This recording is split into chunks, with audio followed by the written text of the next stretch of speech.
Hello NEET aspirants, welcome back to my channel. Here is Laiba Siddiqui, a second year MBBS student from JMC Raipur. So guys, ये जो video मैं आप लोगों के लिए लेके आई हूँ, ये लेके आई हूँ मैं फॉर बायोलॉजी. कैसे हम अपनी बायोलॉजी में 360 आउट ऑफ 360 इजीली स्कोर कर सकते हैं. ऐसा क्या था जिसको मैंने फॉलो किया था और मेरे फर्स्ट अटेम्प्ट में ही बायो में जो स्कोर था वो था 350 आउट ऑफ 360. देखो यार नीट एस्पिरेंट्स, क्योंकि हम जानते हैं कि हमारे नीट में जो 50% रहता है वो बायोलॉजी का रहता है और हमें ये भी पता है कि स्कोर करना बायो में it is not tough, but ये इजी भी नहीं है. सारे बच्चे स्कोर नहीं कर पाते 360 या 350. सो हम किस तरीके से अपनी बायो को पढ़ें जिससे हमें बहुत ही अच्छा इफेक्टिवनेस मिले. तो देखो यार, मैं इसमें दो कैटेगरी में डिवाइड करूंगी. एक ऐसे बच्चे जो 11th और 12th में हैं और एक ऐसे जिनको अभी नीट देने में सिर्फ 6 मंथ्स 8 मंथ्स है उनके लिए. तो देखो, अब क्या करते हैं, अगर हम स्टार्ट कर रहे हैं अपनी 11th से या 12th से, तो हमें सबसे पहले या कोई ऑनलाइन या ऑफलाइन कोचिंग के थ्रू जाना है. उसमें हम हमारे जो टीचर्स है, जो बेस्ट टीचर्स हम चूज़ कर रहे हैं, उनके बनाए हुए नोट्स वो हमें लेने हैं. और जो नोट्स होने चाहिए वो एनसीईआरटी बेस्ड होने चाहिए. वो नोट्स बनाने के बाद हमें उन नोट्स को 1 या 2 टाइम्स रिवाइज करना है. नोट्स हम इसलिए देख रहे हैं ताकि हमारा एक कॉन्सेप्ट बिल्ड हो पाए, ताकि जब हम एनसीईआरटी को रीड करने के लिए जाएँ तो वो हमारे ऊपर से ना जाए, हमें लगे कि यार हम ये तो पढ़े हुए हैं करके. तो ये हमें करना है. तो जब हम अपना एक बार नोट्स रीड कर लेंगे उसके बाद हमें हमारे मॉड्यूल्स की तरफ नहीं भागना है. देखो, ज़्यादातर बच्चे ये गलती करते हैं कि वो सोचते हैं कि अगर हम अपने कोचिंग के जो मॉड्यूल्स हैं उनके थ्रू जाते हैं, उसमें ज़्यादा इन्फॉर्मेशन है तो हम ज़्यादा स्कोर कर पाएंगे. तो ये ऐसी गलती बिल्कुल भी मत करिएगा. मैं अपने पर्सनल एक्सपीरियंस से बता रही हूँ, या और भी मेरे साथ के लोग जिन्होंने बहुत ही अच्छा स्कोर किया है. हम क्या करते थे, जस्ट हमने एक नोट से अपना बेस बना लिया. उसके बाद जैसे ही अब मुझे बायो का पढ़ना है तो मैं अपनी एनसीईआरटी ओपन करती थी. और अब हमें एनसीईआरटी को किस तरीके से पढ़ना होता है, तो देखो, अगर आप उसे फर्स्ट टाइम रीड कर रहे हो तो आपको सारी चीज़ें एनसीईआरटी की पढ़नी है. और फर्स्ट टाइम जब आप रीड कर रहे हो आपको विद हाइलाइटर्स, पेन, पेंसिल के साथ करना है. आपको जब रीड करना है, आप फर्स्ट टाइम में जो आपको इम्पॉर्टेंट लग रहा है उसे आप हाईलाइट करिए. और जो आपको लग रहा है एनसीईआरटी रीड करते टाइम कि जैसे कि जो बॉक्स हम बना सकते हैं कि यार इससे क्वेश्चन फ्रेम हो सकता है, उसे हमें एक बॉक्स की तरह फ्रेम कर देना है. तो ये सारी चीज़ें हमारे लिए बहुत ज़्यादा इफेक्टिव हो जाएंगी. फिर जब हम एक बार ही ऐसा करेंगे, दो बार ही हमें फिर ऐसा लगेगा अरे यार ये बच गया, ये भी इंपॉर्टेंट है. ऐसा करके हम इन्हें हाईलाइट तो कर देंगे. बट अब देखो, एनसीईआरटी में सारी चीज़ें एक पैराग्राफ में दी हुई है और सारे बच्चों को ये पॉसिबल नहीं है कि यार हम पूरा पैराग्राफ पढ़ के उसे रिटेन करके रख सके.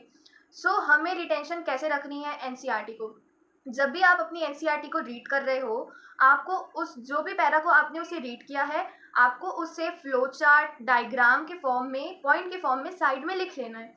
या जो भी एग्जाम्पल्स आपको इंपॉर्टेंट लग रहे हैं उन एग्जाम्पल एनसीईआरटी को हाईलाइट करके तो पढ़ना है. बट हमें उसको इस तरीके से पढ़ना है कि हम एक एक वर्ड एनसीईआरटी का कवर कर पाए. हमें इस हद तक अपनी एनसीईआरटी को रीड करना है कि हमें एक एक वर्ड याद रहे एनसीईआरटी का, कि कौन सी लाइन के बाद कौन सा वर्ड आना है. देखो गाइस, जो हमारा बायो है उसमें एक ही मूल मंत्र है कि आपको आपकी एनसीईआरटी को 15-16 टाइम्स जितना हो पाए आपको अपने नीट के पहले पढ़ना है. देखो, इसके लिए आप क्या कर सकते हो, रात में सोने से पहले आपको ये ध्यान में रखना है कि आज दिन में मैंने 10 to 15 पेजेस एनसीईआरटी के रीड किए हैं या नहीं. इसे करे बिना आपको नहीं सोना है. डेली अपने टारगेट्स रखना है. जो टॉपिक आपका चल रहा है उसकी एनसीईआरटी को आपको रीड करना है. बाकी जो आपका हो गया है पिछला, उसको एनसीईआरटी से रिवाइज करना है. आपको एक ही काम करना है बायो में, वो है अपनी एनसीईआरटी को अच्छे से पढ़ना. अच्छे से पढ़ने का ये मतलब नहीं है कि आप पढ़ रहे हो और वो सब आपका फिर हवा में उड़ जा रहा है. नहीं, आपको जो पढ़ना है विद फोकस पढ़ना है. और हाँ, ये सच है कि हमें एनसीईआरटी का एक एक वर्ड याद करना है. सो आपको ऐसे ही पढ़ना है. अब जैसे कि मैं आपको बताऊं, for example locomotion and movement वाला चैप्टर, इसमें जब हम पढ़ेंगे तो देखना, इसमें हमें लास्ट में एक लाइन मिलेगी कि all locomotions are movement but all movements are not locomotion. So ये जो लाइन है ये एक हमारा एजर्शन रीजन के टाइप बन सकता है. सो ऐसी कुछ लाइंस जो है, जो बहुत ही इंपॉर्टेंट फ्रेम होके आ सकती है, उसे हमें स्टार मार्क करके रखना है. सो दैट जब बाद में आप रीड करोगे तो आपको इसमें फोकस जाएगा और आप इसे रीड करोगे.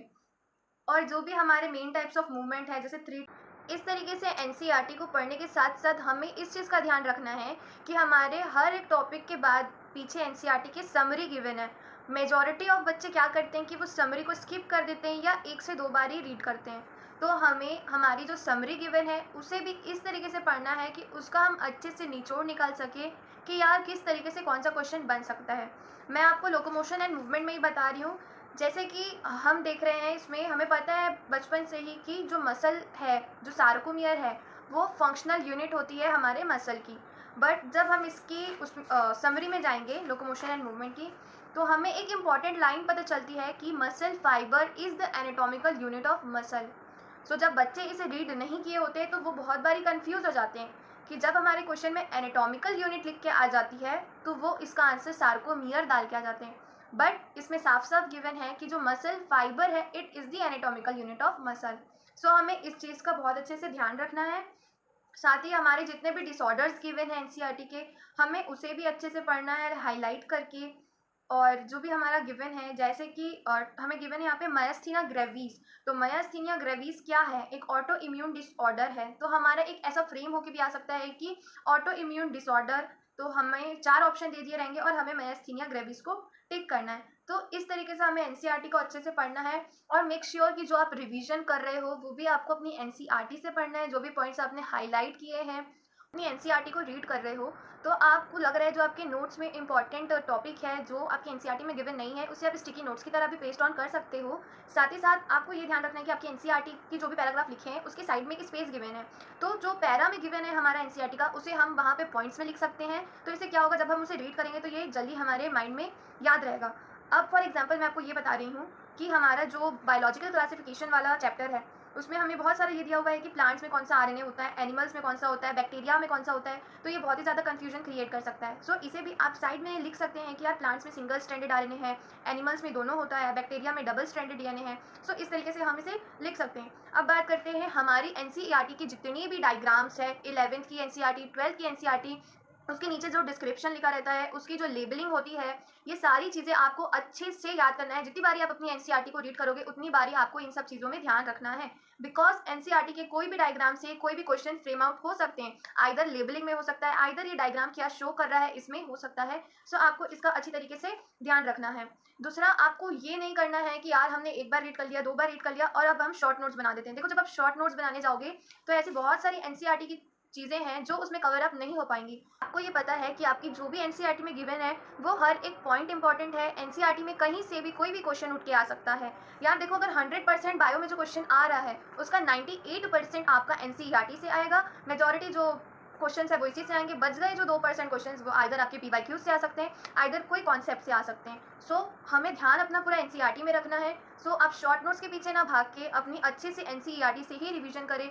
जितना हो सके उतना ही इसको रीड करें। It is more than enough. आपको ऐसे रीड करना है कि आपको एक एक लाइन याद हो जाए, इसकी एक एक वर्ड याद हो जाए, कौन सा क्वेश्चन कैसे फ्रेम हो रहा है ये याद हो जाए। सो इस तरीके से आपको अपने नीट में 360 आउट ऑफ 360 लाने से कोई नहीं रोक सकता है। और यार आपकी 12th की जो एनसीईआरटी है, जब आप इसको रीड करोगे आपको उसी तरीके से रीड करना है। हाइलाइटर से पॉइंट बना बना के एक एक लाइन आपको इसकी याद करनी है। साथ ही साथ आप 12th की एनसीईआरटी में ये याद रखेंगे कि इसके बाद आपको इसके एक्सरसाइज और इन क्वेश्चंस भी सॉल्व करने हैं। बिकॉज इससे क्या होगा कि ये आपके बोर्ड में भी हेल्प करेगा। साथ ही साथ अब क्योंकि हमको पता है कि पैटर्न थोड़ा और टफ हो चुका है, तो जब हम इसके एक्सरसाइज या इंडेक्स क्वेश्चन करते हैं तो ये हमारे नीट में जो कभी हमारे मैचिंग वाले क्वेश्चन आ जाते हैं या लेबलिंग वाले क्वेश्चन आ जाते हैं, तो इन सब के लिए बहुत ही ज़्यादा इफेक्टिव होता है। सीआरटी को अच्छी तरीके से रीड कर लें। तो आपको क्या करना है, आपके मॉड्यूल के पीछे जो प्रीवियस ईयर क्वेश्चंस गिवन है उसे जाके सॉल्व करना है, क्योंकि यार पीवाईक्यू से भी क्वेश्चन उठ के आ जाते हैं।